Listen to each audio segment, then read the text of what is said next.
Guys, ये तो हम सब जानते ही हैं कि मच्छर हमारे खून को चूसने के लिए हमें काटता है। लेकिन जब वो काट रहा होता है तो वो कुछ एक ऐसी चीज करता है जो सुन के आप हैरान रह जाओगे। वो हमें काटने के साथ साथ हम पे सूसू भी करता है।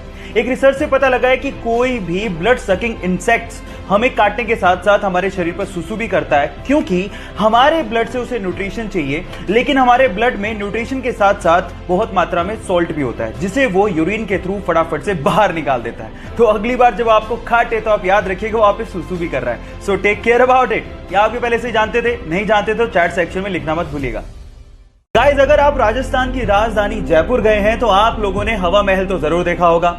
लेकिन हवा महल के बारे में एक फैक्ट शायद आप नहीं जानते।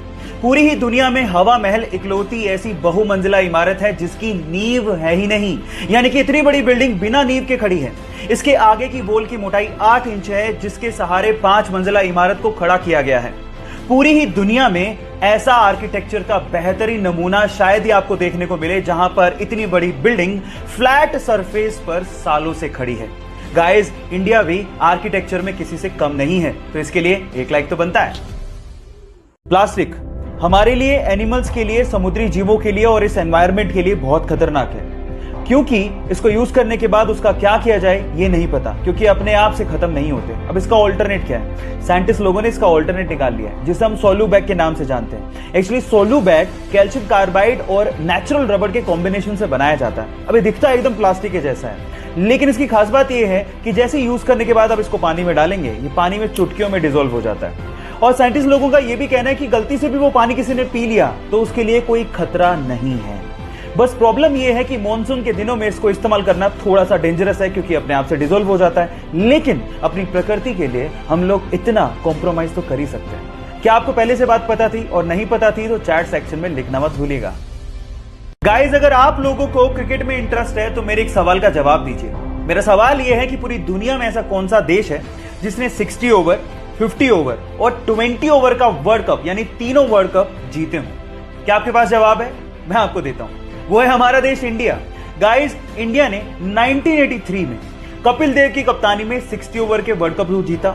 उसके बाद 2007 में धोनी की कप्तानी में T20 वर्ल्ड कप जीता, और उसके बाद फिर से 2011 में धोनी की कप्तानी में 50 ओवर का वर्ल्ड कप भी जीता।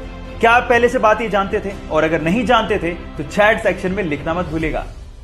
प्लास्टिक वाटर पोल्यूशन आज की बहुत बड़ी समस्या है। हम लोग ध्यान नहीं देते, जिसकी वजह से कचरा, प्लास्टिक ये सीवर लाइन से बहता हुआ हमारी नदियों को पोल्यूट कर रहा है। अब इसका समाधान क्या है? ऑस्ट्रेलिया के एक छोटे से शहर ने बहुत सिंपल सा इसका समाधान निकाला है। उन्होंने सीवर लाइन के आगे बहुत बड़े बड़े से नेट बांध दिए। अब अगर कचरा नाले से बहता हुआ पहुंचा भी तो वो नेट में फंस जाएगा, जिससे फायदा ये होगा कि पानी तो बहता रहेगा लेकिन प्लास्टिक कभी भी नदियों तक पहुंचेगा नहीं, जिससे नदियां पोल्यूट होने से बच जाएंगी, हमारी वाइल्ड लाइफ बचेगी, एनवायरनमेंट को बचाया जा सकेगा। आपको ये आइडिया कैसा लगा और आप क्या अपने शहर में इसको इंप्लीमेंट करना चाहेंगे? चैट सेक्शन में लिखना मत भूलिएगा। गाइस, ये किसे पता था कि एक छोटा सा वायरस हमें घर बैठने पे मजबूर कर देगा?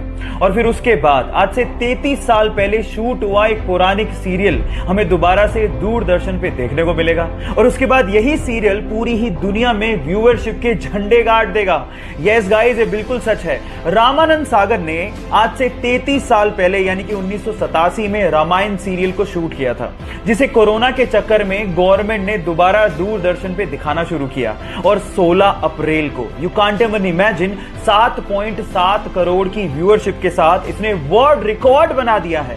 इससे पता लगता है कि भारतीय कला और भारतीय इतिहास के चाहने वाले पूरी दुनिया में बहुत लोग हैं। क्या आपको ये बात पहले से पता थी? और नहीं पता थी तो चैट सेक्शन में लिखना मत भूलिएगा।